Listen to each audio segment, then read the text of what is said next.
Bonjour à toutes et à tous.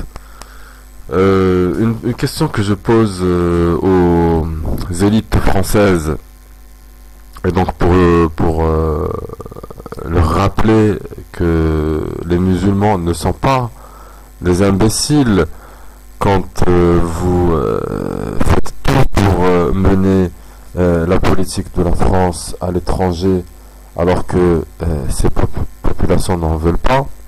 Alors pourquoi les gens dans leur pays n'auraient pas le droit de mener leur propre politique? C'est quand même assez clair aujourd'hui que la France a un grand problème avec ça. Pourquoi la France a des problèmes aujourd'hui? C'est que parce que justement les musulmans ne sont pas des imbéciles et que la France leur rend la vie impossible au Mali, en Afghanistan, en Syrie, en Libye, partout, même dans des pays soi-disant qui ne sont pas en guerre mais qui sont toujours colonisés, comme le Maroc, l'Algérie, la Tunisie, etc. Elle vient dans ces pays pour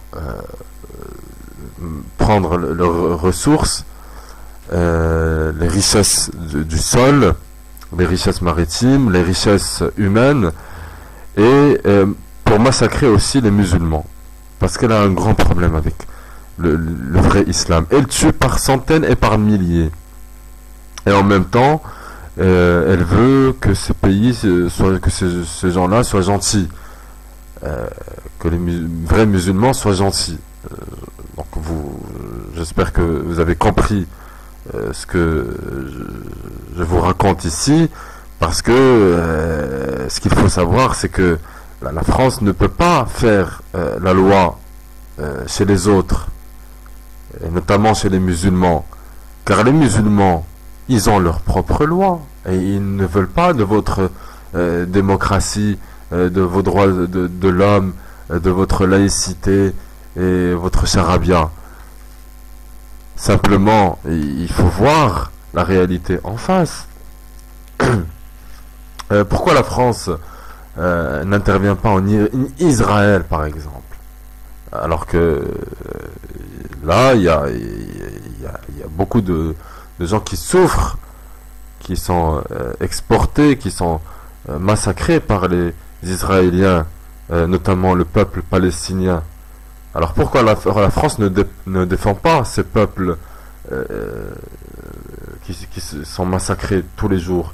Il faut arrêter de vouloir faire la politique et donner des leçons aux autres, cette politique coloniale qui est celle de la France aujourd'hui, dans des pays qui ne sont pas la France, et qui ne le seront jamais, parce qu'on ne peut pas imposer un système chez les autres qui ont leurs propres convictions, qui ont un idéal, qui ont leur propre système, et sous prétexte que ce serait le système idéal, les droits de l'homme, la démocratie, etc. Ce qu'il faut savoir, c'est que ce n'est pas les droits de l'homme ni la démocratie qui animent la France pour aller massacrer ces populations dans ces régions du monde. C'est sûr que ce n'est pas ça. La France est animée surtout par des intérêts économiques, et aussi pour défendre les intérêts d'Israël. Ce qu'il faut savoir, c'est que cette guerre qu'a lancée la France et ses alliés va certainement se retourner contre elle.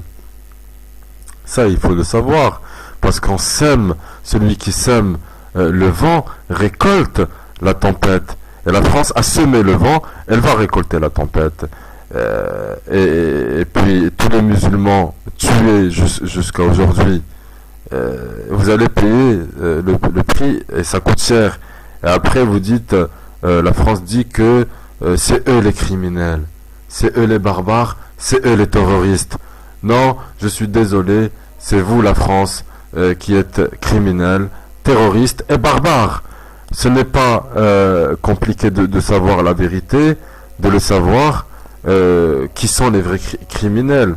Il suffit simplement d'ouvrir les yeux et de voir qui lâche des bombes sur des populations innocentes, qui tue par milliers, qui pille les richesses, les ressources du sous-sol et des terres agricoles, des minerais, etc., etc.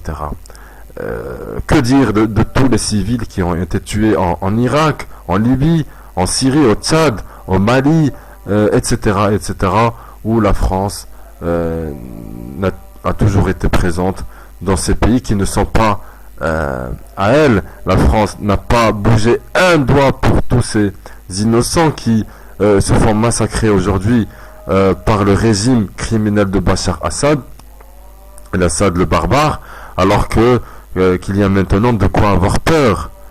Moi je vous dis qu'il y a maintenant de quoi avoir vraiment peur.